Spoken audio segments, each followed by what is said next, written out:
Assalamu alaikum, peace be with you. How many of you were here last night at the performance as well? Oh, wow. Man, stalkers. That's great. I never had stalkers before. No, it's good to see so many people come back again. I was told that there may be a lot of repeat audience members. So hopefully tonight I'll throw in some different songs and kind of change it up a little bit so it's not all a repeat of last night. But I will start with the song that I began with last night.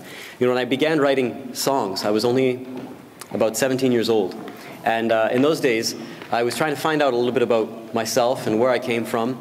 And within my family, the only other songwriter, the only other musician that was in the family was my grandfather, who used to play the bagpipes and didn't really write a lot of his own music. But it started me on a quest to sort of find out a little bit more about my own background, my own roots from Scotland and England. And as I began to research and look around the world, I began to find that the oldest instrument in the world is actually the human voice. That every culture on this planet has passed on its traditions and its stories and its history to future generations through songs and through poetry. And that poetry and songs can be a very powerful way of bringing us all together as a global community as well. And so this song here I'd like to begin with is just with that oldest voice, that oldest instrument in the world, the human voice. It's sort of a fable-esque little song about a group of people who we don't read about in any of our history books or scriptures, but they're a group of people who nonetheless have existed throughout centuries, and unfortunately they are still existing in this world. It's about a group of people I call the people of the boxes. There were once some people who all saw their lives like empty boxes. They looked around the world collecting up the things they liked. They filled their lives in boxes with the goodies that they gathered, and they all felt in control, content, and they all felt all right.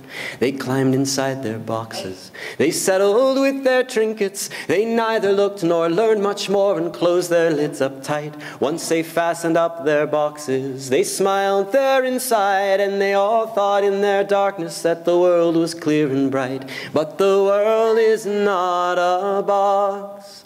There's no lid, no doors, no cardboard flaps or locks, and everything in nature from the clouds to the rocks is a piece of the puzzle of the purpose of mankind. It's a piece of the peace that we'll find. Along came a wandering wise man, whispering such words of truth, who stumbled on these boxes so separate side by side. He knocked upon the first one, saying, "Please come out and feel the day." An answer came from deep within, "You're not of us, please go away." He approached the second box and tapped thrice on the lid, saying, "Peace to you inside, shall I show you a new way?" Someone peeked out from a crack and said, "You may just have a point, but it's so comfy in my box. In my box here I will stay." But the world is not a box. There's no lid, no doors, no cardboard flaps or locks, and everything in nature from the clouds to the rocks is a piece of the puzzle of the purpose of mankind. It's a piece of the peace that we'll find. He approached the final box. A hiding face peeked out at him, and much to his surprise, he said, "I recognize those eyes. I see you and you see me. Why not come out and be free? Faith and flowers wilt and die if they're hidden from the sky. 'Cause the world is not a box. There's no lid, no doors, no cardboard flaps or locks, and everything in nature from the clouds to the rocks is a piece of the puzzle of the purpose of mankind. It's a piece of the peace that we'll find." Now centuries lie between all the prophets and you and I. Civilizations are born and die each and every day. We see good and bad and happy, sad, and mad mistakes we wish we hadn't made in our attempt to try and live up to their way. But if we hide ourselves away, afraid to grow and learn, we might wake up in the flames of the ignorance that burns, and we'll never be much more than only casualties of war in a struggle we can't win if we have no faith to begin. We've got to tip the lid and let some sunlight in. 'Cause the world is not a box. There's no lid, no doors, no cardboard flaps or locks, and everything in nature from the clouds to the rocks is a piece of the puzzle of the purpose of mankind. It's a piece of the peace that we'll find. 'Cause everything in nature, from the clouds to the rocks, is a piece of the puzzle of the purpose of mankind. It's a piece of the peace that we'll find.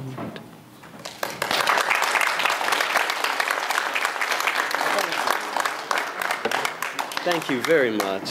Thank you.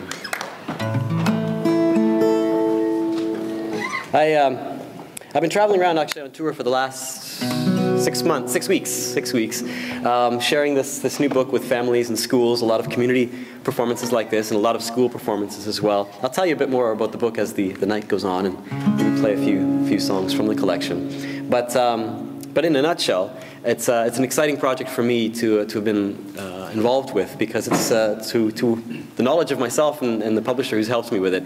It's the first book of this type, a book of poetry for young children, which is derived from Quranic philosophy or perennial sort of philosophy, which is available in the mainstream, bookshelves and in the mainstream bookstores. That also comes with a CD. So there's been other books of religion or spirituality or theology or propagation that we've seen out in the world, and other artists from specific faith communities that have produced books of sort of learning about Christianity or learning about the Sikh tradition. But there's been nothing like this from the Quranic sort of perspective and tradition. And so it's exciting to be able to see this finally hit the bookshelves. And that's something which to me has always been a part of my music, is to try and use song as a way of bringing people together. And this song here, I think, really illustrates that. I didn't write this one.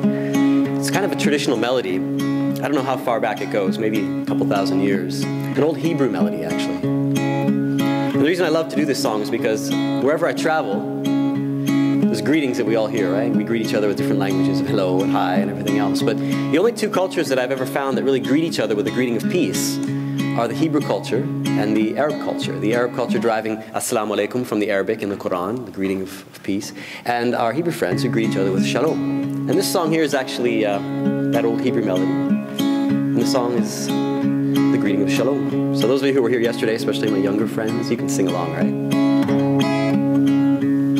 Shalom, my friend, Shalom, my friend, Shalom, Shalom. May peace be with you, may peace be with you, Shalom, Shalom. Shalom, my friend, Shalom, my friend, Shalom, Shalom. May peace be with you, may peace be with you, Shalom, Shalom. Now, I thought it might be nice to kind of bring that song together with the Arabic phrase, Assalamu alaikum. It's kind of a way of bridging the two cultures, the two traditions, the two histories, the two languages. When we do, it kind of sounds like this. Assalamu alaikum, alaikum assalam. I greet you with the greeting of peace and a shake of your hand. Assalamu alaikum, alaikum assalam. I greet you with peace, a piece of peace to spread throughout the land. As we look toward the time we have left, as we try to do what's right, I will greet you with peace when I see you, my friend. Peace through day till night. Assalamu alaikum, alaikum assalam. I greet you with the greeting of peace and a shake of your hand. Assalamu alaikum, alaikum assalam. I greet you with peace, a piece of peace to spread throughout the land. As we turn to our friends and we look to our left, as we look to our dreams turning right, I will greet you with peace when I see you, my friend, and a smile of light will ignite. Assalamu alaikum, alaikum assalam. I greet you with the greeting of peace and a shake of your hand.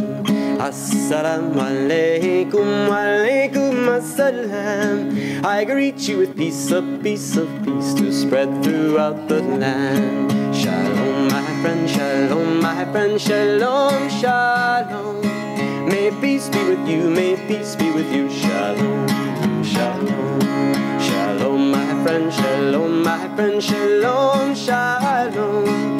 May peace be with you, may peace be with you, Shalom, Shalom.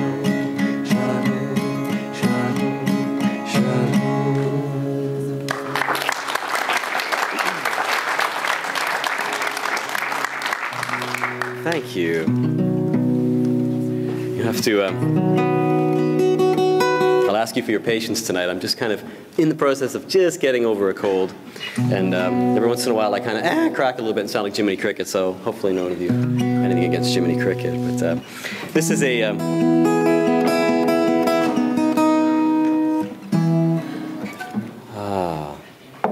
This song called Out Seeing the Fields. I wrote this song, actually, it took me a long time to write this song. It took me about 12 years. A lot of people think that when you write songs, you just kind of sit there and think, oh, what should I write about? Oh, I'll write this, boom, there's your song. For me, it's like giving birth every time. Pardon the, I'm sure there's a lot of ladies in the audience saying, no, how dare you?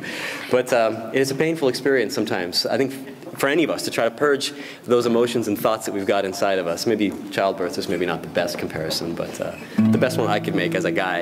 And this one took me about 12 years to get that little gaffer into the world. And I started writing it when I was about 17, 18. I had a dream, actually.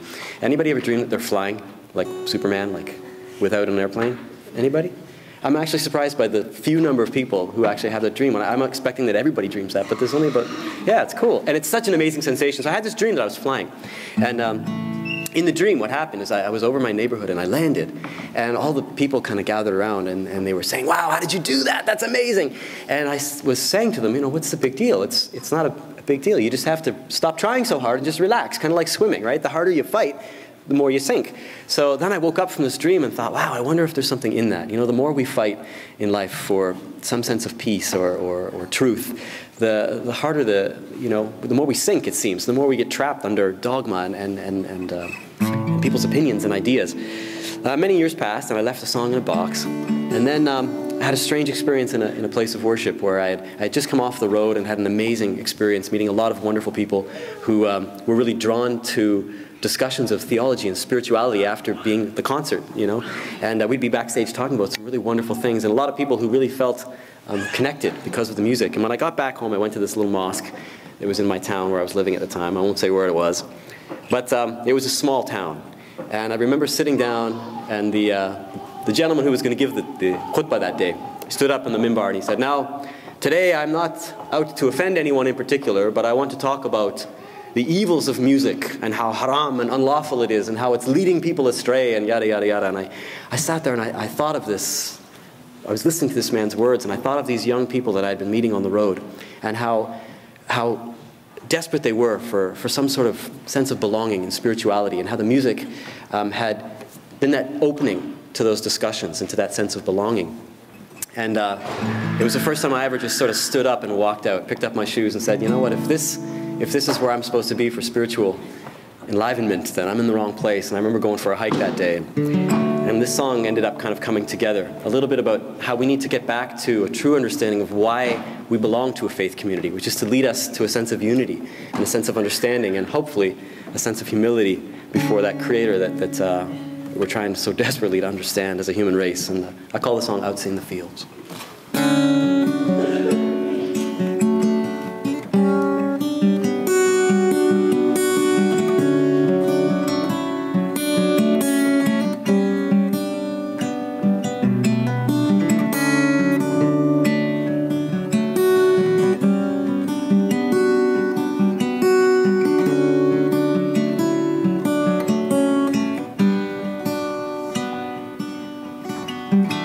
Briskly rising to the sky, cold clouds rushing past, flying hopes to never land, light stretching out my hand, seeing the field. What is a dream? Can you tell me what is real? Well, everyone else is home in bed. I'm out here lost in my own head. I'll see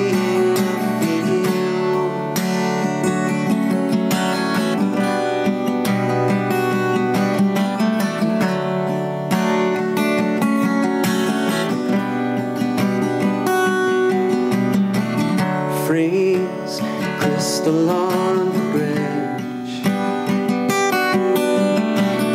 Trees, frozen diamond leaves, ice stiffening the wheat. Wind underneath my feet.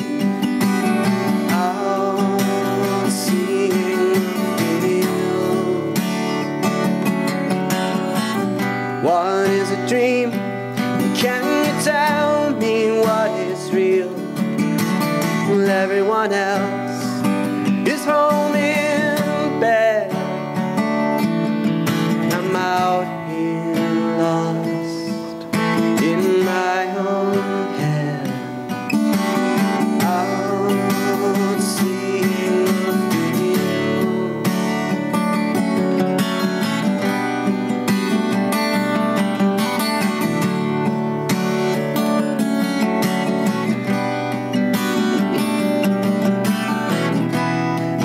Feel close to you when I'm under open sky. I only feel guided when I'm free to question why. Only when I smell the earth upon my face will I ever be free to fly from this place. Out seeing leaving the place I thought was home before, picking up my shoes and I'm flying out the door. Can't seem to want to go back there anymore, so I'm out seeing the field.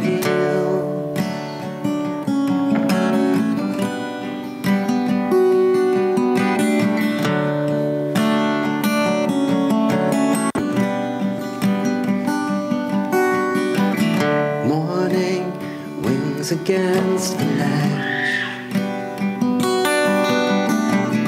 frost trees painted on the glass, snow covering the streets. Home, warm beneath my shoes.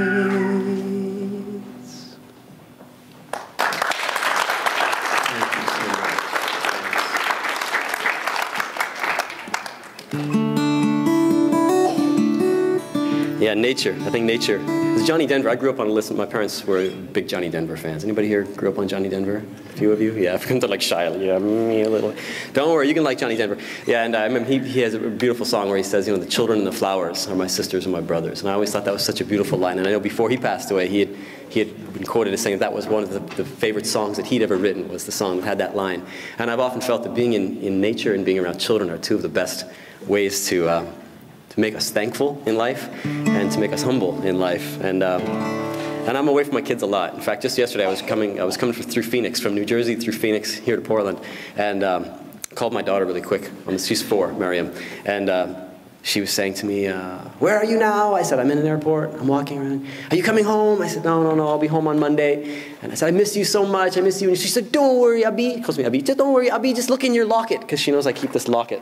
And every day, before I travel, she always checks my pocket to make sure I got my locket with her picture. She's like, "If you miss me, just look at my picture."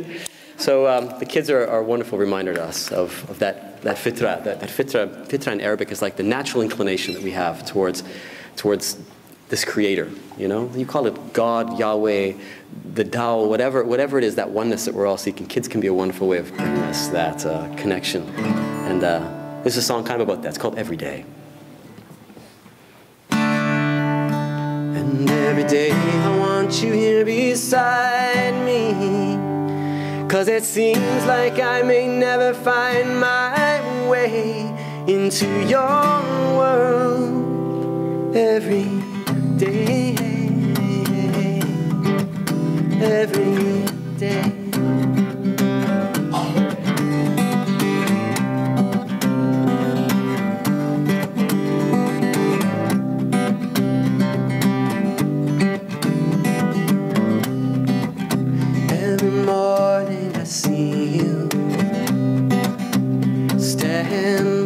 door.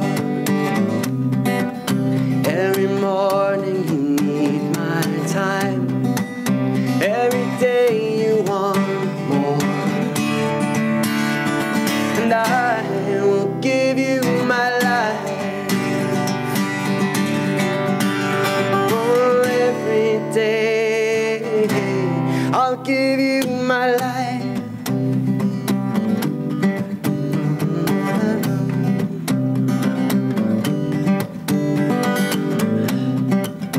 Every morning you see me in the kitchen window light. Every morning is the sunny end of last night. Every day you stir my tea for me, and every day I go away again alone. And every afternoon we wonder when I'll be home. I will give you my life. Oh, every day I'll give you my life.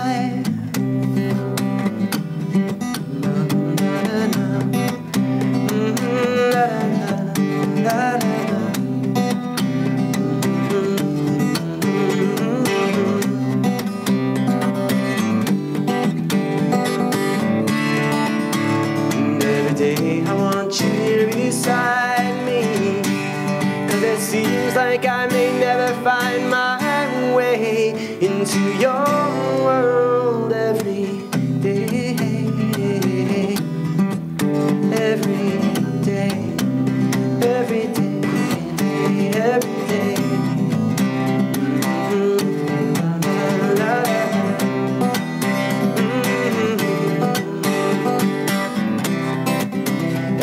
Picture you give me, I save, and every color you use is so true to you. And every minute we spend I engrave, and every memory, every thought is so new.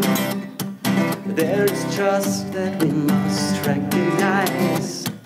There's so much that we can learn to see and be, if we could only just open our minds. Just grow with God and please be patient with me. And I will give you my life. Oh, every day I'll give you my life. Oh, every day I'll give you my life.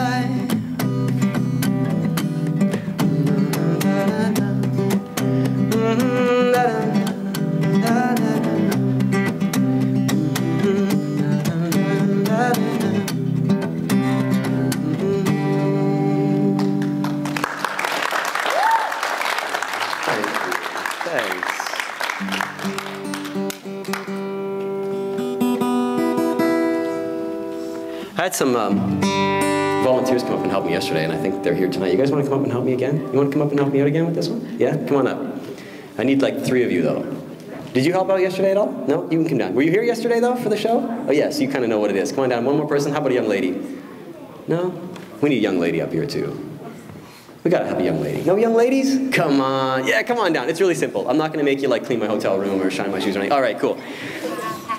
Yes. It's so important for us to all be involved, because otherwise, I don't like shows. You know, like I said, I grew up on Johnny Denver music, but I also grew up on people like Pete Seeger, you know, and the idea of being on a stage and you know, lights, and it's just kind of weird. I think music should bring us all together. And I can tell you're all a little shy, and I don't want to just put you to sleep tonight with these tunes. So we'll get you involved. You guys were here last night, so you know the song. This song here is, it's called The Rhythm of Surrender.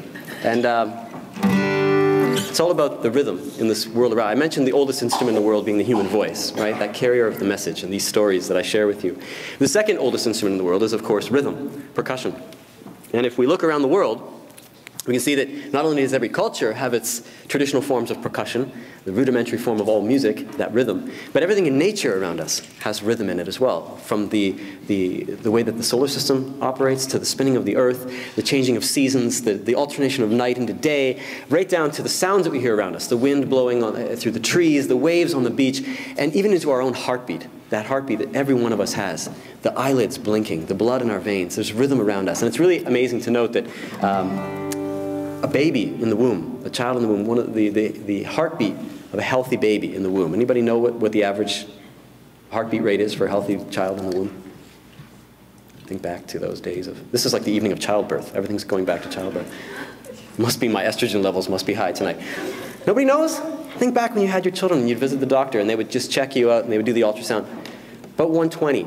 And the amazing thing to note is that most dance songs around the world from all cultures have the dance beat fluctuating between 120 and 125. And so it's no wonder that when children come into the world and they hear rhythm and they hear music, they just naturally want to bop, because it's in us. It's part of that rhythm of creation. So this song is called The Rhythm of Surrender.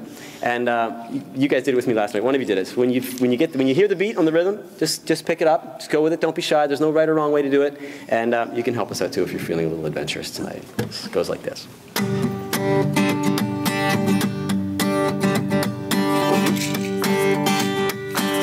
Good. Can you hear the rhythm of creation, the rhythm of the clapping of the thunder and the rain? See the rhythm of creation, the lightning and the leaves and the seasons as they change. Good. Watch the children in the field spinning round and round. Watch their lanky, laughing, dizzy, silly balls upon the ground. Baby born to long grass, afraid of spinning with the sun. Reality seems to be the news and games of fun. You hear the rhythm of creation, the rhythm of the clapping of the thunder and the rain. And you see the rhythm of creation, the lightning and the leaves and the seasons as they change. Watch the grown-ups all swirling with the clock throughout the day. See them spinning through the hours while the time has slipped away. They try to grip the world as they would catch a falling knife. Reality deceives them with the musing games of life. The rhythm of creation, the rhythm of the clapping of the thunder and the rain. You see the rhythm of creation, the lightning and the leaves and the seasons as they change. The rhythm of our world beats in surrender and in time. Our blood and our breathing testify. The rhythm of surrender is a part of who we are, with each heartbeat and involuntary blink of our eye. A part of us we can't deny. Good job. You hear the rhythm of creation, the rhythm of the clapping of the thunder and the rain. You see the rhythm of creation, the lightning and the leaves and the seasons as they change. Can you hear the rhythm of all creation? The storm against the sand and the pulsating waves. Can you see the rhythm of all creation? The rhythm of the children running wind upon the grave. Can you hear the rhythm of all creation?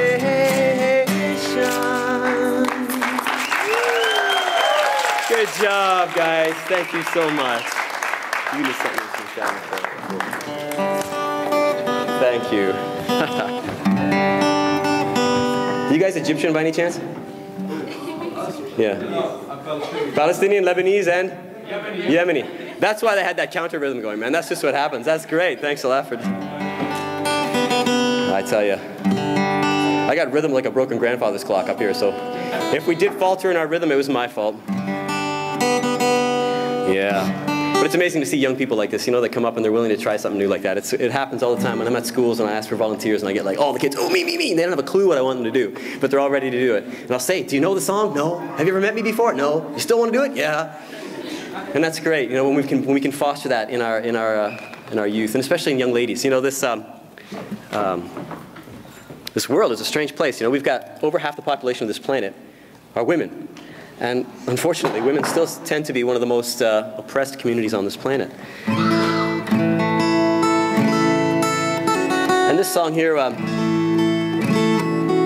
written by a gentleman in Canada who I love his music very much. His name is Stephen Fearing. I'd like to call him a friend. I'm more of a stalker for him, though, actually, because I've been listening to his music since I was starting to play and write my own songs. And then I found out he lived like about 20 minutes away from my house. So I just sent him an email through his website and said, would you be on my album? And he was like, sure. I couldn't believe it. So he showed up and he performed on one of my albums with me. And then I was able to ask him if I could borrow one of his songs for one of my albums, and he was really happy about that. And this is the song I chose to record. It's on that album, Out in the Fields. And it's actually it's actually an anthem of hope, the song. It's called Bells of Morning. Morning, M-O-R-N-I-N-G, Bells of Morning. But it was actually inspired by a real tragic incident in Canada. About 20 years ago, a man went into the University of Montreal and he shot and killed 15 young women. And it was a tragic act of gun violence, as any act of gun violence is. But what made it even more, you know, horrific was that as he carried out this act, he was yelling and screaming and ranting about how he wanted women to pay, how he wanted to target women, and he just felt that women needed to be, you know, gotten rid of. And it opened up a whole can of peas in Canada of discussion in the media and in schools and amongst everyone, really, of all demographics, about this treatment of women and this, and whether in our religious patriarchal sort of histories or in just equality and when it comes to work and jobs and I'd hoped that we would have been able to deal with it after all these years. And an act like that would you know, remind us how silly it is to think of men and women being so different. And then around the time I was working on Out in the Fields, there was a news item you might have heard of in Pennsylvania where a man went into an Amish Mennonite school. And if you know anything about the Amish Mennonites, they're a pacifist community. And he asked all the young boys to leave and he began to shoot all of the young women. And it was said by some of the survivors that the 12 and 13-year-old girls were actually standing in front of the younger children who were 4 and 5 and begging this man to shoot them first. That's their bravery of these young women. And I thought, man, we're still dealing with this. This issue is just not going away. And maybe when us men can kind of get over our insecurities of our own, you know, views and perspectives of women, start to look upon each other as human beings instead of, you know, just bodies and genders, then maybe we can see some change. And the song is sort of that anthem of hope, and it goes like this.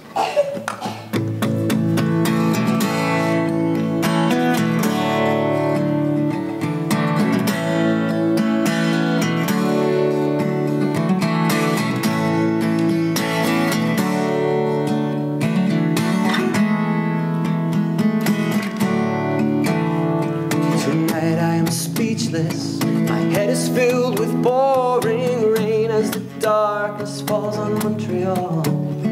When violence is shrieking, the city streets will run with pain till the moon can shed no light at all. I believe that we have fallen in the middle of an old highway, and the past is rolling over us. As men begin to understand what women say, they see history reaching out to smother all of us. So ring the bells of mourning for sorrow and for shame. Let the deep well inside each of us swell with outrage. Those of us who know what went before can come again must ring the bells of mourning.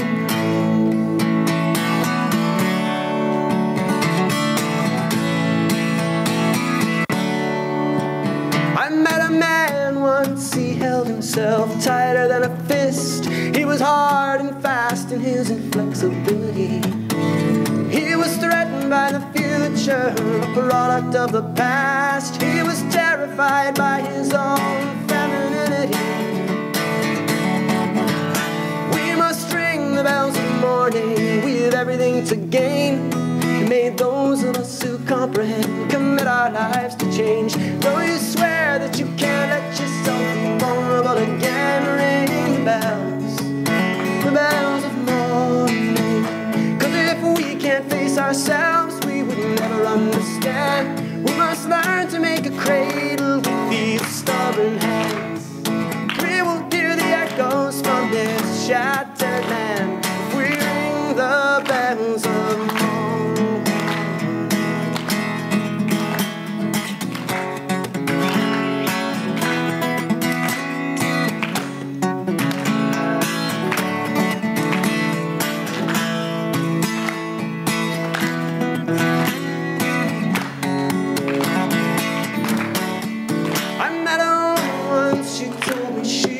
That we might never see the day when violence was overcome. She said silence is the fuel, fear and ignorance, the roaring flame that burns the freedom out of everyone. She said ring the bells of morning, let none of us pretend, 'cause if you walk the path of silence, you will never reach the end. Those of us who know what went before can come again, must ring the bells of morning. So ring the bells of morning, ring them loud and ring them strong. Let the mother tongue of strength be the peaceful language of this song. Let those ancient voices lead us all into the dawn. Ring the bells of morning, ring the bells of morning, ring the bells of morning.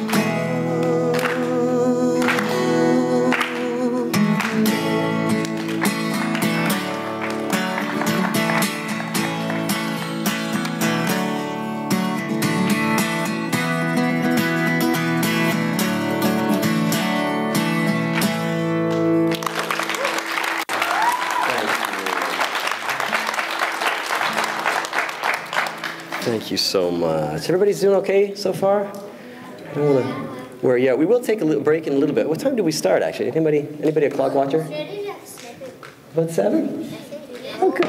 We're all right for a little bit then. 6:45. Awesome. Good. We're all right. I'll take a little break.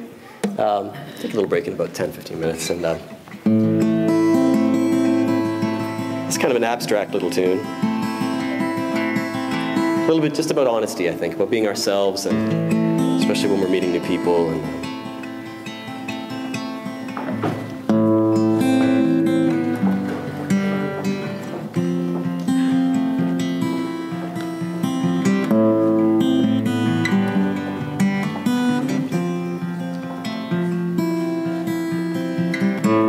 close my eyes, fell asleep. The dreams were all in color. Hope to see you at the end of the line, did not recognize you.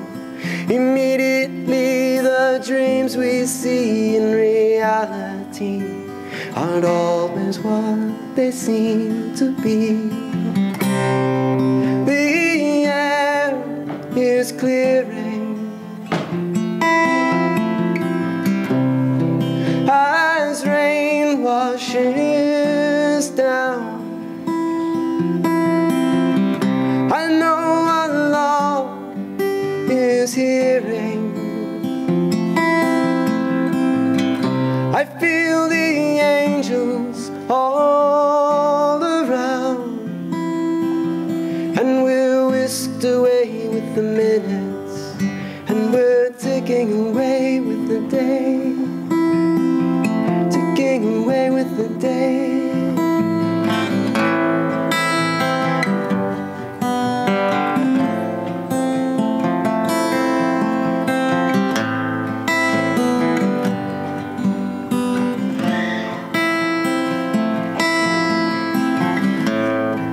Tasting bitterness, I hear it from your lips.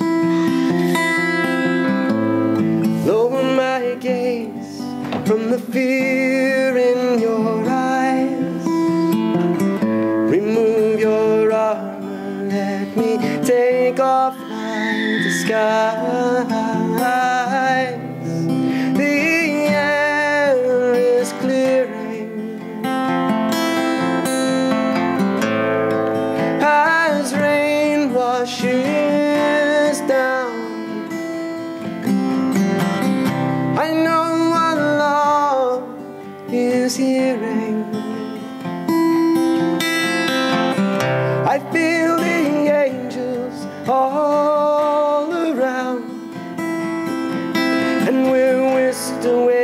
the minutes, and we're ticking away with the day, ticking away with the day.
Thank you. Yeah, I mentioned earlier on the book. Excuse me for a moment while I take a sip of tea. I'm not doing a lot of the songs from the book tonight just because it's geared mostly for younger people, ages 3 to 6. I kind of wrote it for my daughters and through the eyes of a 3 or 4-year-old child.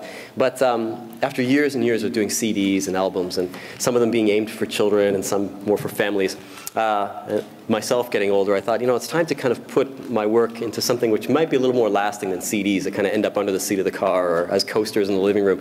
And books are something which I think really go beyond the life or the voice of an artist. The words tend to be most important to me when I write. And I thought it would be important to do something for kids. It wasn't just a CD, although there is a CD in it, but to have the words that families can read and learn together with pictures and illustrations that they can learn from. And like with all folk music, I try not to write specifically for kids. I mean, these are very simple and short songs, but the messages and the ideas and the concepts that are in the book, I've tried to really like Dr. Seuss, I think. Dr. Seuss, if you've ever read Dr. Seuss books, the idea behind Dr. Seuss, when he started writing, was that children who are too young to read themselves, who reads the book to them, right? It's their parents. So hopefully the parents are going to learn something as well. And one of the things which is really important to me, and I think trying to help my daughters understand, is just the idea that we share this world, and the idea that yes, it's important that we have our faith communities to give us a sense of belonging and people that we can gravitate towards who might share our approaches to life and faith. But that shouldn't lead us to self-righteousness and this idea that we hold this divine truth that other people don't have. Because at the end of the day, I don't even know what's going on behind me right now, right? None of us know what's going on behind us. So to arrogantly think that we're the best of people because we might have a certain history or lineage is something which I think is very dangerous personally. And so this is one of the songs from the book that I put in. It's called All of Us, and gives you an idea of how even in children's songs you can still be standing on a soapbox, and it goes like this.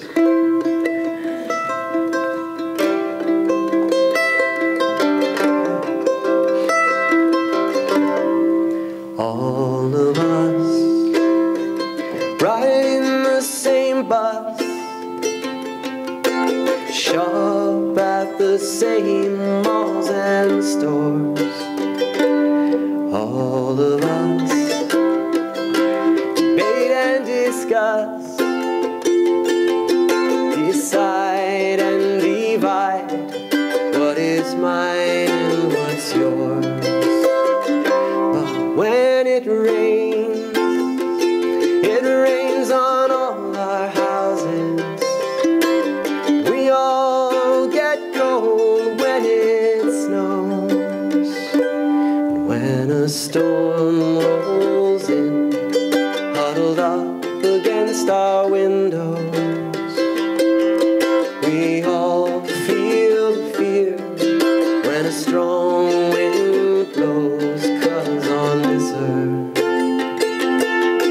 we're all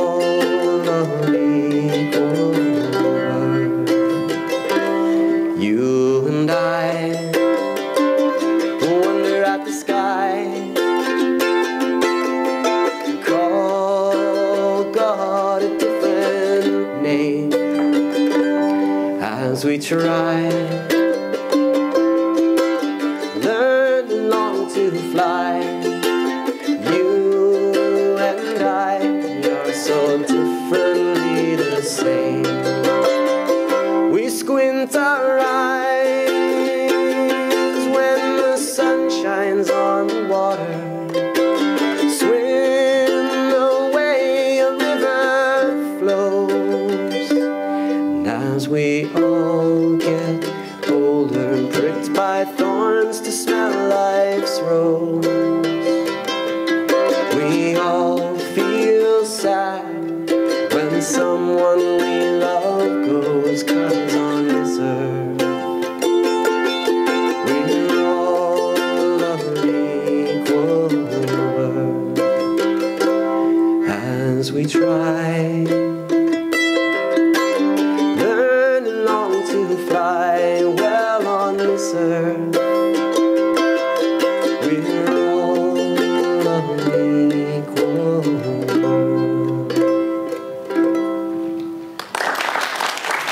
Thank you so much. Thank you. Thank you. Another example of something that my daughter and I have talked about that I thought might work its way nicely into the book was the concept of how people live, how we live our lives. And where I live right now, I moved to Pakistan about 3 years ago. And a lot of people have said, why did you move to Pakistan? And of all cities, I moved to a city called Abbottabad, which some of you may have remembered hearing about in the news last May. Turned out I had some interesting neighbors. I thought that chaiwala looked familiar, you know. But yeah, but generally Abbottabad is a pretty peaceful place when they're not, the Americans aren't swooping in the middle of the night in helicopters to apprehend terrorists. And usually what we hear are birds and cows and sheep and donkeys and things of that nature. We do hear a lot of crows though. And in our neighborhood, the crows, my daughter often asks me, what are the crows laughing at? Because you know when you hear a crow, they kind of sound like they're laughing. And I think I kind of know what they're laughing at. We live next door to a military academy as well. So in and amongst the sounds we hear from the sheep and the goats and the cows, we also hear a lot of gunshots and bombs. And I always think it's very strange that I'm out on my terrace practicing my instrument of music, and we've got other young men just across the road who are being taught instruments of war. And for the life of me, I've thought long and hard about it. I can't see the purpose to a gun other than to take the life of another living thing. And it kind of freaks me out. So I thought maybe that's kind of what the crows are laughing at. And so this is also a song from the kids' book, but something hopefully you parents will enjoy. It's called Dear Mr. Crow.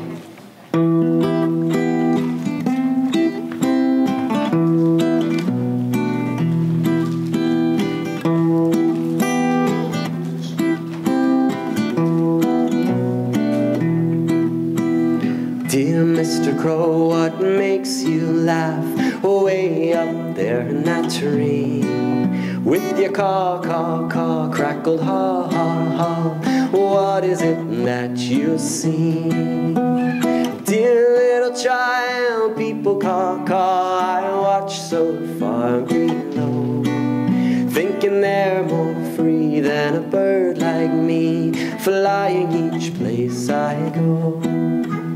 Fences and forts with walls and flags, caw, caw, they're so funny. The foolish big boys who fight with their toys are so sadly silly. Dear little child, I'll tell you now, caw, caw, it's just my view. This world is so vast, but won't ever last till changed by those like you.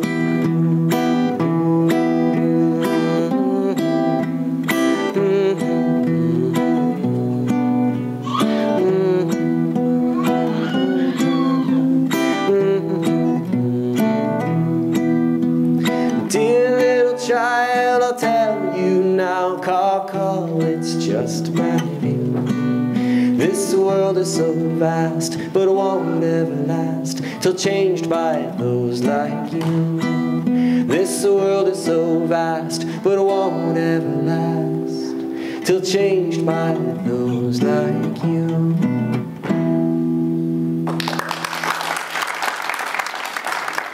Thank you so much. Thank you.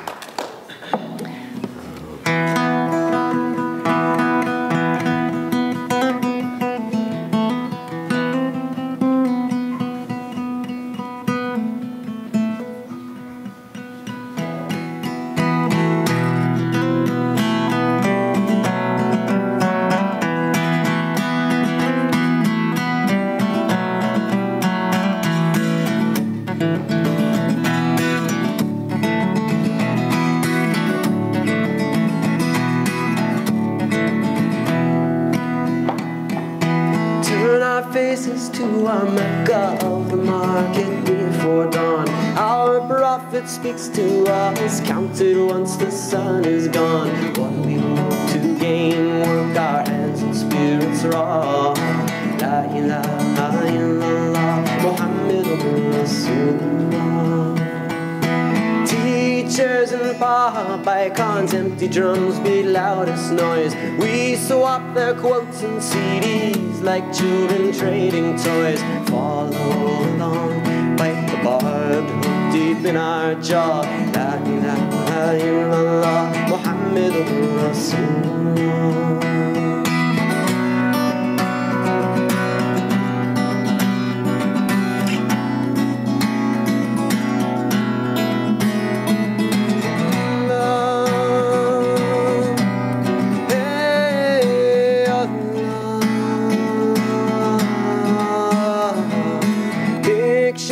Politicians preen across our TV screens. Pretentious plaques and posters stain our minds and magazines. Promises of burning match, igniting dreams of straw. La ilaha illallah, Muhammadur Rasulullah.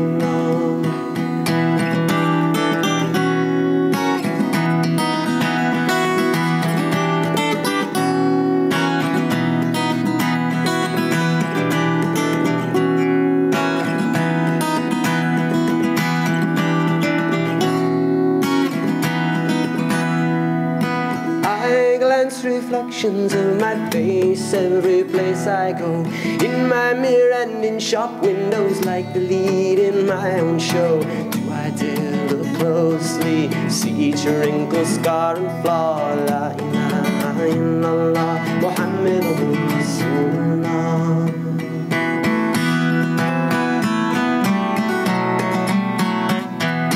La ilaha illallah, Muhammadur Rasulullah.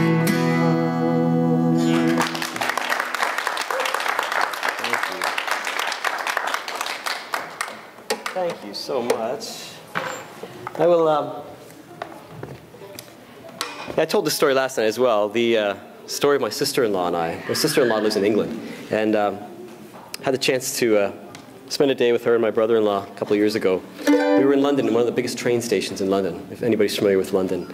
Euston Station, or Euston Station, Victoria Station. I think it was Euston we were in, but really large station, right in the center of London. It was a Friday afternoon. It was 4 o'clock in the afternoon.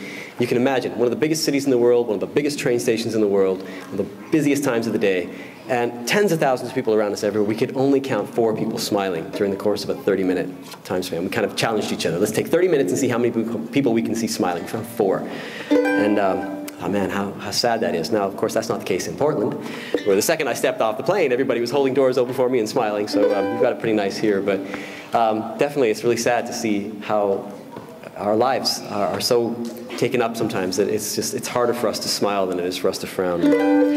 This is from the kids' book as well. It's called Piles of Smiles. Somewhere there is a room where there is no gray or gloom. The place is full of light, with teeth all gleaming white, and there are piles of smiles on the ground.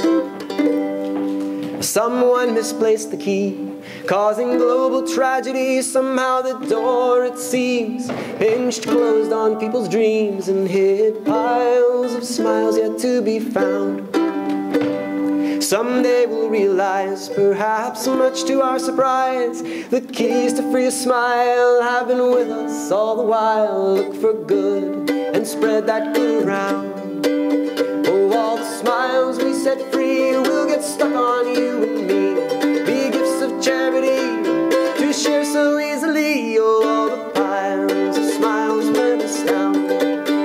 Someday we'll see a place where upon each person's face there'll be a smile sign that everybody's fine, and there'll be piles of smiles on the ground. Somewhere there is a room where there is no gray or gloom. The place is full of light, with teeth all gleaming white, and there are piles of smiles on the ground. Someone misplaced the key, causing global tragedy. Somehow the door, it seems, hinged closed on people's dreams and hid piles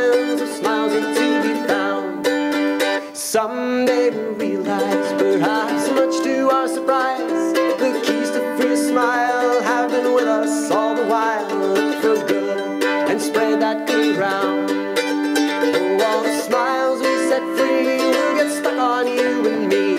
Be gifts of charity to share so easily. Oh, all the piles of smiles will astound. Oh, all the piles of smiles will abound. Yes, there'll be piles of smiles all around. And there'll be piles of smiles on the ground.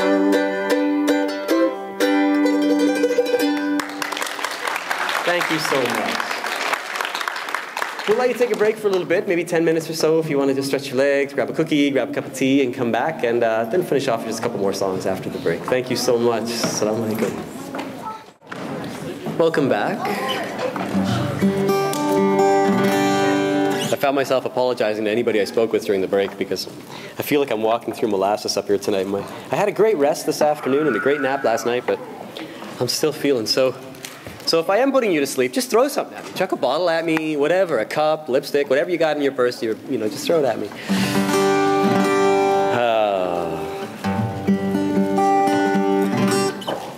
I call this song Midnight.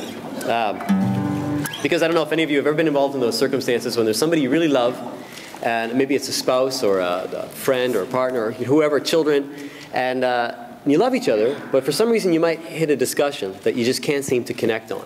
And at first it might be kind of playful. You start discussing and trying to make your case and make your point, but after a while the discussion might start to get a little bit more serious and heated. And I've often found that these kind of discussions happen after dinner usually. And they start off pretty innocent, but then by 8 o'clock, 9 o'clock, 10 o'clock, 12 o'clock, you're still kind of beating these points at each other and not getting anywhere, and all you're doing is succeeding in killing your sleep time. And it's during those sorts of discussions and arguments that can be so frustrating and so emotionally draining that I think it's really important for us to remember that our words don't always explain what's important to us. It's really our actions and the way we live and the integrity that we try to live with that we should keep in mind. And midnight, when we argue late into the night at midnight, we have to remember that midnight is also the beginning of a new day. And there should be some hope that goes along with that for us. And so I call this song Midnight. He sat back in his arrogant sort of way. He said, there's nothing more to say than lectured on for another hour.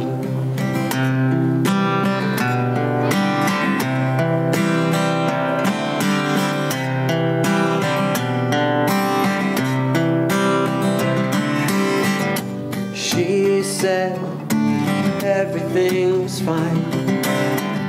She said she didn't like to whine and cried on for another hour.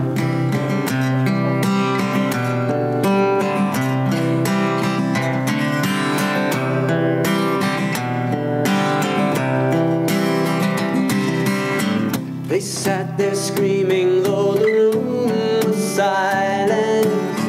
They sat so still though the scene was violent. 10 words can never really help you say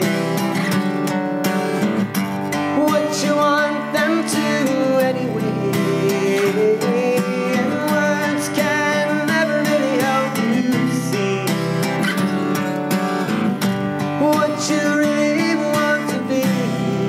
He took a last sip of cold tea. La, la, la, la.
sip of cold tea.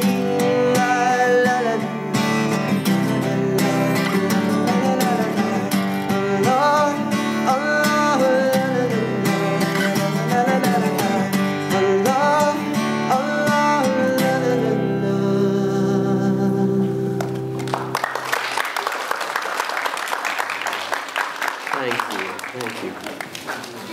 I was talking at the break, had the pleasure of talking with some of the visitors in the audience, a few of you who were here tonight, and the concept, the subject of social justice and social action came up, and to me music is really a powerful tool for that as well. Not only was I joking earlier and saying the reason I write songs, when people ask me, why do you write songs? Usually I tell them it's because I can't afford a counselor.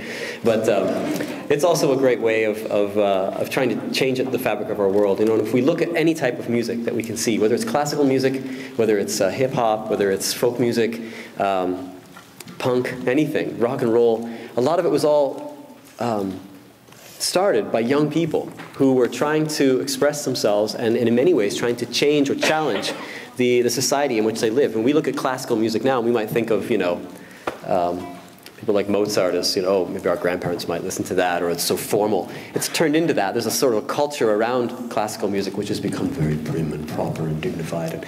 But Mozart in his time, if any of you have seen films like Amadeus or have read biographies, biographies of Mozart, he was quite a character and quite a flamboyant young man who was challenging the whole system of the time. And in many different ways, from his fashion to the way that he lived his life and the way that he composed his music. If you think about Europe at the time that Mozart was composing, coming out of the Dark Ages, and here was Mozart who was composing for instruments from the Middle East, composing for, you know, for the oud, for example, or using instruments like the harpsichord and the violin. The violin was a direct descendant of the rabab, which is the oldest stringed bowed instrument from the Middle East, and the oud, of course, coming from the Middle East. The harpsichord and the piano, which were direct descendants of the hammer dulcimer from Persia. So here was this young, flamboyant artist in Europe who was really challenging the whole system at that time by opening them up to a completely different approach to music. Hip-hop did the same thing in the 70s, and punk did the same thing in the late 70s and early 80s. Folk music did the same thing here, even in America. So music has that powerful way of trying to urge people to look at their societies. And this song here I wrote is an a cappella song, sort of a story song again. But I wrote it based upon a story from the seerah of the Prophet Mohammed, sallallahu alaihi wasallam, peace be upon him. And I wrote it shortly after 9/11, because after 9/11, many of you younger people here, you know, you probably don't even remember that time period and what happened. But tensions really flew around the world. And a lot of people who misunderstood and didn't understand the Quran and the teachings of the Quran were fiery towards it. And a lot of people who were raised with the Quran were starting to defend themselves and sometimes lashing back. And I thought there's somewhere in all of this bickering and frustration, and there's some therapy that's needed. And I looked to the seerah of the Prophet Muhammad, peace be upon him, and I discovered this story, which is a little bit about how Muhammad, as a man and as a prophet, dealt with conflict and conflict resolution, being attacked. And the story I call it About Muhammad.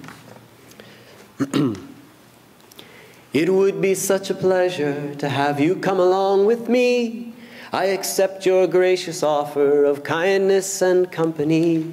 But as we walk along, young man, and as you help me with my load, I have only one request as we travel down this road. Don't talk to me about Mohammed.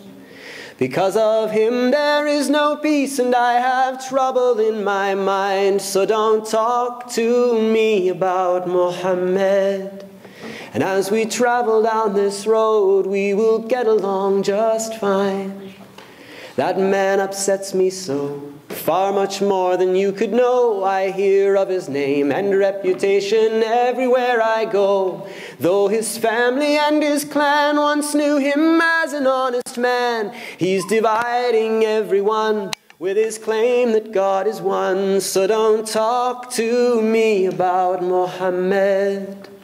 Because of him there is no peace and I have trouble in my mind. So don't talk to me about Mohammed. And as we travel down this road, we will get along just fine. He's misled all the weak ones and the poor ones and the slaves. They think they've all found wealth and freedom following his way. He's corrupted all the youth with his twisted brand of truth, convinced them that they all are strong, giving them somewhere to belong. So don't talk to me about Mohammed. Because of him there is no peace and I have trouble in my mind. So don't talk to me about Mohammed. And as we travel down this road, we will get along just fine. Now before we part and go, if it's all right just the same, may I ask, my dear young man, who are you, what's your name? Forgive me, what was that? Your words weren't very clear. My ears are getting old, sometimes it's difficult to hear. It's truly rather funny, though I'm sure I must be wrong, but I thought I heard you said, your name is Mohammed. Mohammed. Ashhadu an la ilaha illallah wa ashhadu anna Muhammadur Rasulullah. Oh, talk to me, Mohammed. Because of you I now have peace and you have eased my troubled mind. Oh, talk to me, Mohammed. And as I travel down this road, I will get along just fine. As I travel down this road, I will get along just fine. Thank you. Yeah, I thought I was going to end up living in a cave with Salman Rushdie after I wrote that one, but it's amazing the number of people who would hear it. And before they finished listening to it, they would freak out and come down, and I thought that's exactly the point, is that sometimes we don't wait for the story to end. We jump to conclusions about people and what they think or how they think about us. And to remember that the example of Muhammad, peace be upon him, was one of gentleness, of graciousness. And it wasn't about his ego. It was about trying to guide people to a way of life which would be in balance with the world, with the community around them, with nature around them. People of all faiths and communities who lived in Mecca and in Medina at the time. And it wasn't about, just following blindly or loving someone because you're expected to. It was about trying to really change the way we look at life and that paradigm of the world. I try to do that through song. It's one of the only ways that I know how. I wasn't smart enough in school to do much else. But songs were something that I had a way of trying to write. I remember when I was in primary school, the teachers tapped me on the shoulder when I was about, I don't know, how old are you? About 8? 9? 8. Yeah, I was about 8 or 9 years old. What grade? Grade 4, grade 5? Grade 3. Yeah, I was about grade 4. They tapped me on the shoulder and pulled me aside and said, Davy, can you come with us? You're having a lot of problems. You don't seem to get it. So we want you to do some special work. And I had to go off to the library when everybody else was reading books and doing their work. And I had to go do special work. And I didn't feel too special about it at all. I felt a little bit like a freak because I realized that I was having trouble and being pulled aside, out of away from everybody else never feels good. So I worked really hard, but then by the time I got to be 13, they tapped me on the shoulder and said, Davy, come with us. You're still not getting it. But instead of doing special work, why don't you just write? Don't worry about spelling, don't worry about grammar, don't worry about anything. Just write. Just take your ideas and put them on the page. If you want to draw cartoons, draw cartoons. If you want to write stories, write stories. And God bless that teacher who helped me realize that sometimes we may struggle with something, but that doesn't mean we're not able to do it. It just means we have to do it in a different way. And as I got older, the problem never got better. I'm almost 40 now, and I still don't even communicate with emails with people, because when I write an email, I look up at the screen and the whole thing's red. It takes me like 45 minutes to proofread an email that would take most of you about 10 minutes or 5 minutes to write and send. So hopefully when I sing, you don't hear my spelling mistakes. I found that wood and wire is the tool that I use to try and change things. And that can be hard sometimes. We've all got dreams in life, and some people might dream of being musicians, and people like me just dream of farming bees. And it's not that I'm ungrateful for what I do, but there's always learning to be done. And so it really means a lot to me that you're here to share these songs with me tonight. You could be anywhere else on a Sunday night, and you chose to be here, and that means a lot to me. And this song's a little bit about dreams. It's the lament of the troubadour, the lament of the songwriter. But as you hear the song, maybe think about your own lives. Think about the adventures that you want to have as you get older. Think about the adventures maybe that you feel like you've missed in life. And just remember that as long as we wake up to a new day, we've always got an opportunity to try and work towards those dreams. And I call this song Hold the Stage.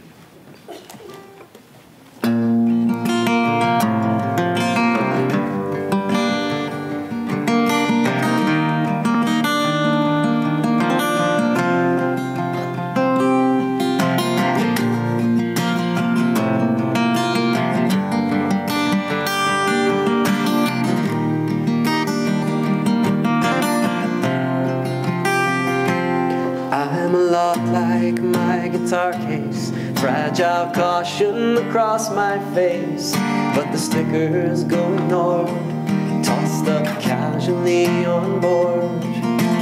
When the trip is done, and once we've come down from the sun, all we are that's been on hold lands 1 more mile towards old. As the baggage tumbles down, conveyor belt streams toss it around. Capsized canoe, a cliff-top drop over the hill, mid-fall, too fast to stop. Hold the stage,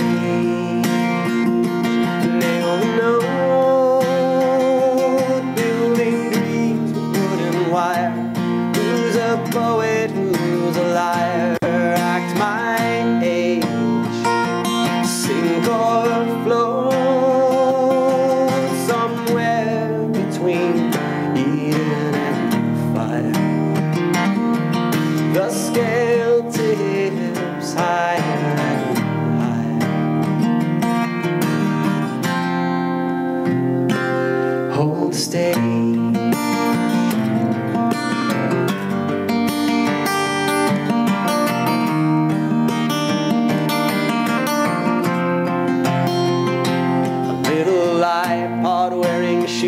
My shirt is funk, jeans of the blues. Jazz and country harmonize. Open my mouth and shut my eyes. I'd like to think there's more to be than just a human MP3. More to see and more to do than offer up a song or two.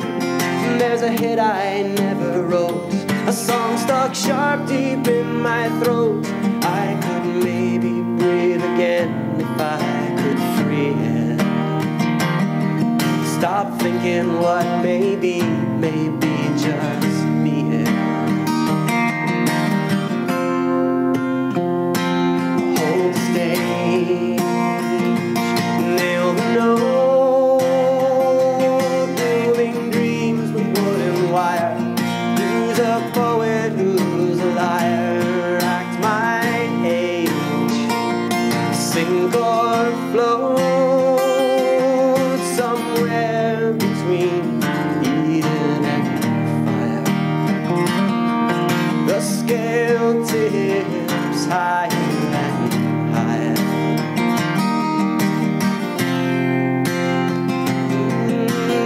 Inside the music's jar,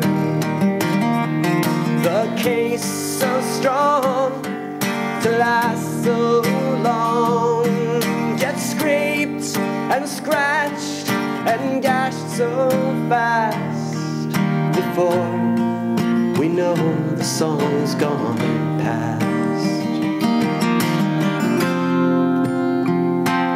Hold the stage and hold on strong, living a dream, waiting to wake. How much to give, how much to take, shake my cage. The bars of song, someplace between Eden and fire. The scale tips higher and higher. Hold the stage.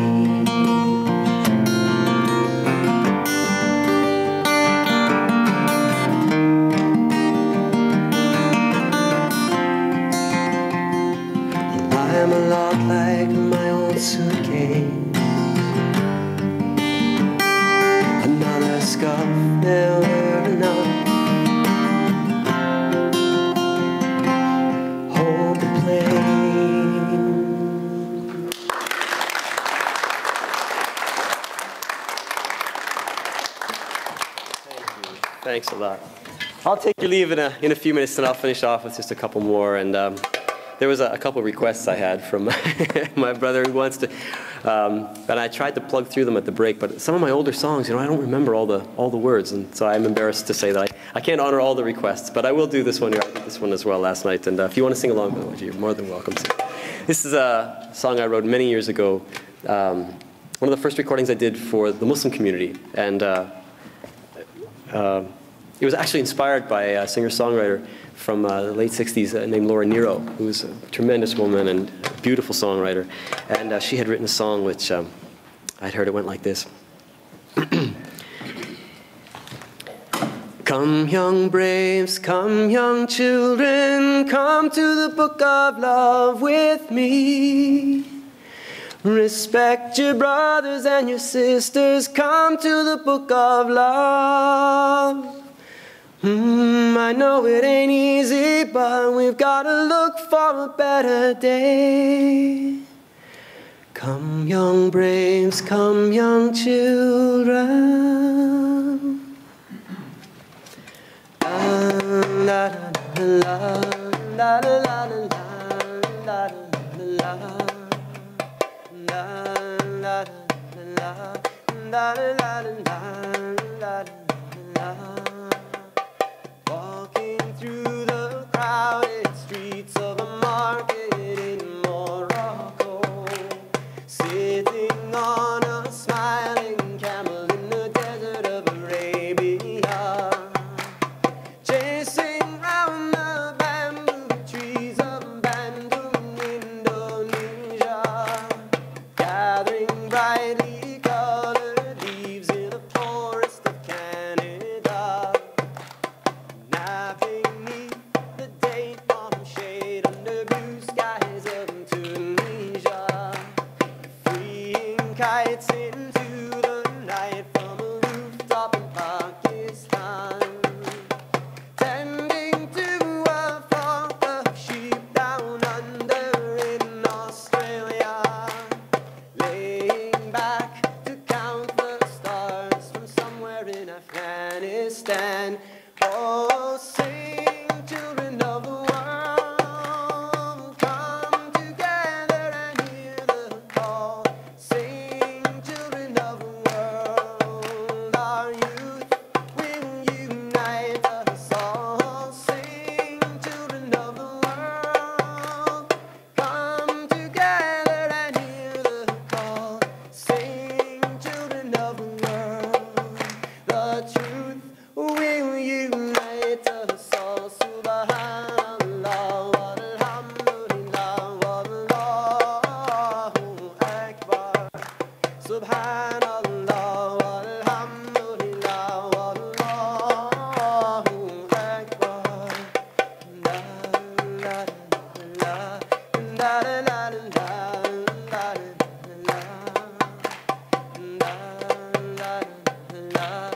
la la la la la la.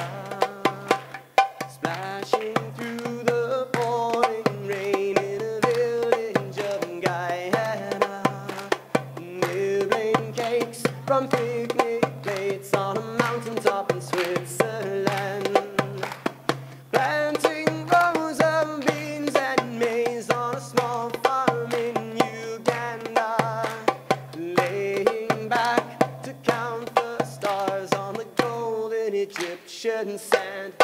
Oh, sing, children of the world, come together and hear the call. Sing, children of the world, our youth will unite us all. Sing, children of the world, come together and hear the call.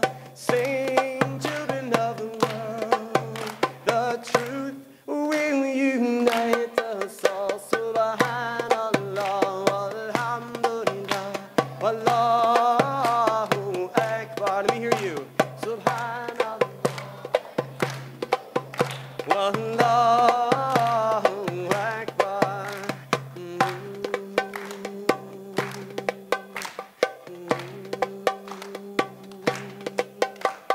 Crying himself to sleep with no hope left for dreaming. Begging in the burning sun, holding out her hand. Arms held tightly on his ears to muffle his parents screaming. Sitting where her house once stood, trying hard to understand. See the children of the world, all the children of the world. Sing for the children of the world, and pray for the children of the world. Sing, children of the world, come together and hear the call. Sing, children of the world, our youth will unite us all. Sing, children of the world, come together and hear the call. Sing, children of the world, the truth will unite us all. Subhanallah, alhamdulillah, Allahu Akbar. Subhanallah, alhamdulillah, Allahu Akbar.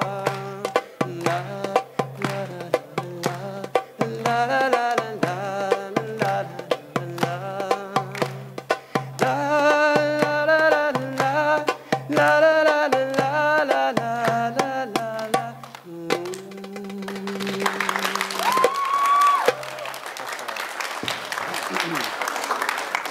Thank you so much. Thank you.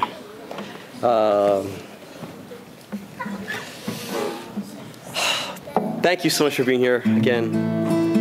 I look forward to spending a bit of time. Any of you who want to hang out a little bit after the presentation and chat a little bit, or if you want, happy to sign your books or chat and just get to know you a bit more as well. That'd be really nice. I really like that part of the evenings as well. This one here, I'll kind of do two more. This one here is kind of the wind down. It's the last song, or the last poem in the children's book, which is called Dear God.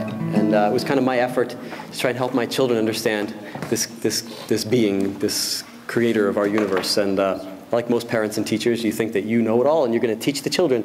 And then you realize when you think about it a little bit, even just a little bit, that it's really hard to help children understand something as powerful as Allah, or as God, because like I said earlier, we don't even know what's going on behind us. So to think that we have this divine wisdom to teach others about what God is really, well, it's just something I can't get my head around. And I've tried to go about it in a different way by trying to just help my daughters be thankful and grateful. Try to teach them what it means to be humble before this creation that we see around us, and the beauty and the magnitude of it. Try and keep in balance with it, and try and get them out into the world and around people as much as possible, and to accept others' differences. And maybe if we can find some humility and some thankfulness in our world, then that might help us better understand this Creator that has created this universe in balance and has been so merciful to all of us, even through the tests that we may be facing. So I call this song Dear God.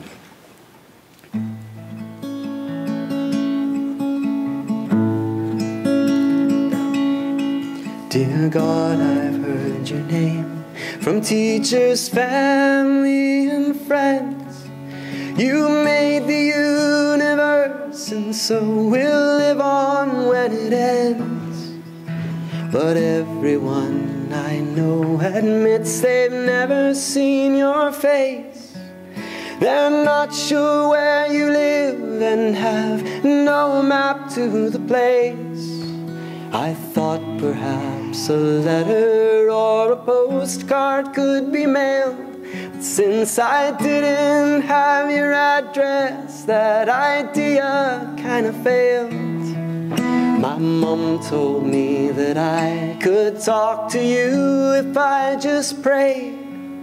So God, well, here I am, though I'm not sure just what to say. She said I'd never see you, but she said you're always there. You're never fast asleep, and somehow you're always aware. She said that you'd remember me if I remember you. said you'd always help me if I ever asked you to. I am just one child you made out of millions, I would guess. I try my best, but sometimes even that turns out a mess. So I'd like you to help me with the stuff that I find tough, like feeling sad and lonely, or like I'm not good enough. I'd gladly pay the debt somehow, give something back to you. But since you're Lord of everything, there's not much I could do. The only thing that comes to mind to make this all seem fair is to thank you and remember that you are always there.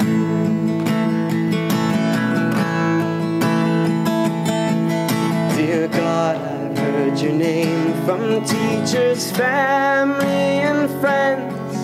You made the universe, and so we'll live on when it ends. The only thing that comes to mind to make this all seem fair is to thank you and remember that you are always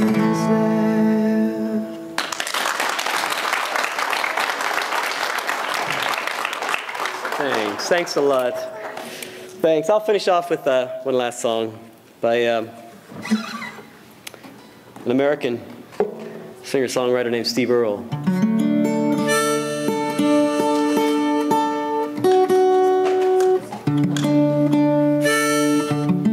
The song is kind of a symbol for us. It's called Jerusalem. You know, well, that's an interesting sound coming from my guitar. There we go. Called Jerusalem, because you know Jerusalem's a symbol for many people as well. That historic city in the center of the massive earth that we've got, the source of so much conflict in the world, but ironically also the source of such history. And when you look at the history of the Jewish traditions and the history of the life of Jesus, peace be upon him, and the wisdom and the teachings of Quran and Mohammed, peace be upon him, that city of Jerusalem holds so much symbolism to all of us, of unity. You would think that of all the places on the earth, that would be a place where there's great love and respect and tolerance, and maybe one day there will be, if the silent majority, those of you who are here tonight, and the people I've been meeting all along my tour in countries like England and Malaysia and Pakistan and South Africa, the people I sing with and meet every year, thousands of people, I've realized that we are the silent majority. We are the majority of people of faith, not the leaders, not the imams, not the rabbis, and those people who claim to know and claim to be guiding us. It's a lot of us, just simple people, trying to find our way in life and trying to find a way to help our children understand what it means to be people of faith. And maybe we can be the ones to make those changes, and maybe one day we'll see the people of Abraham, all of us, come together and in peace and lay down our swords. And that's kind of what the song's about, and I'll close with this one.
To my heart to find, oh, I believe in one fine children of Abraham will lay down their swords forever in Jerusalem.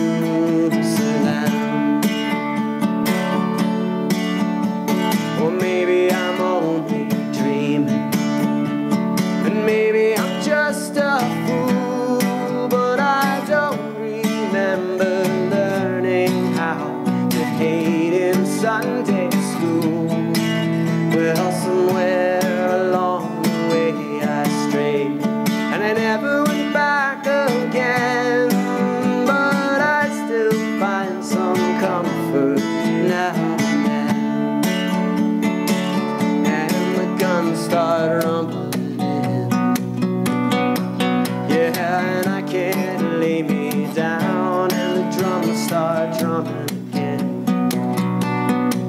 yeah, and I can't stand the sound. Oh, I believe there'll come a day when the lion and the lamb will lay down in peace together in Jerusalem.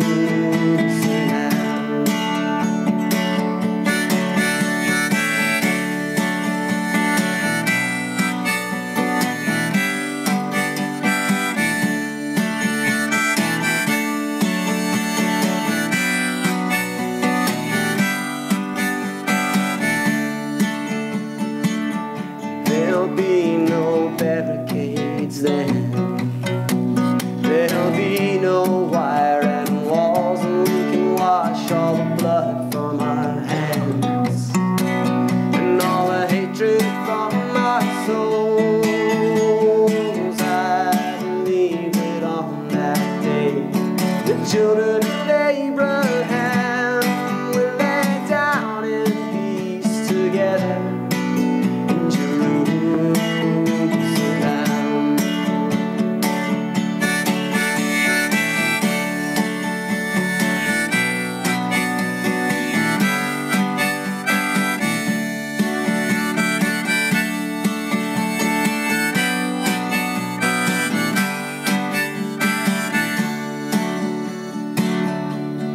We'll lay down their swords forever. Thank you so much. Congratulations. Thank you very much. Thanks for being here tonight, and peace be with you. I look forward to chatting with you a little bit later. Assalamu alaikum.